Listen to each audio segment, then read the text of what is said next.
In March 2022, the long-running serialization of the Dr. Stone manga finally reached its conclusion.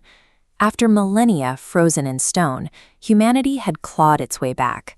Senku and the Kingdom of Science achieved their primary mission, successfully reviving the population and rebuilding modern civilization from scratch.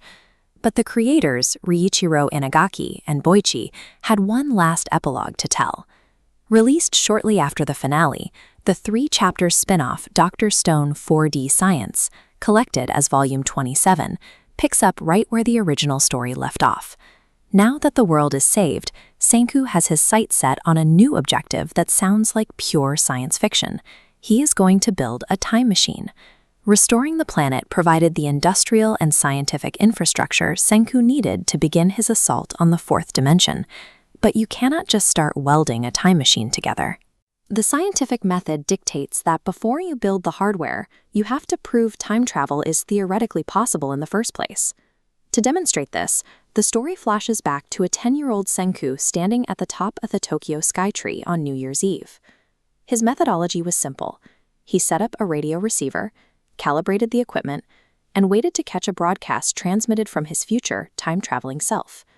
The clock struck midnight, the new year arrived, and the radio remained completely silent. In science, a negative result is still highly valuable data. Senku's childhood failure proved that standard radio waves cannot bridge the gap across time, and that any future attempt would require a massive leap in technology to pierce the space-time barrier. Jump forward to the present day of the restored civilization, and the Kingdom of Science has completed the theoretical blueprints for a working time machine. But the math reveals a staggering physical limitation. To actually bend space-time, the machine requires an astronomical amount of energy. To solve this, Dr. Zeno pitches a radical idea to a conference of international scientists. They will generate the necessary power by building a massive, dedicated power plant city on the moon. The global scientific community pushes back. They argue against the logistical nightmare, while politicians begin bitterly bickering over who claims the moon. Zeno and Senku brush off the geopolitics. They refuse to accept these earthly limitations and declare they are pushing the project forward with or without universal approval. The fact that they are even arguing about constructing a lunar power grid shows how far humanity has come. They have evolved from rubbing sticks together for warmth to tackling cosmic-scale theoretical physics.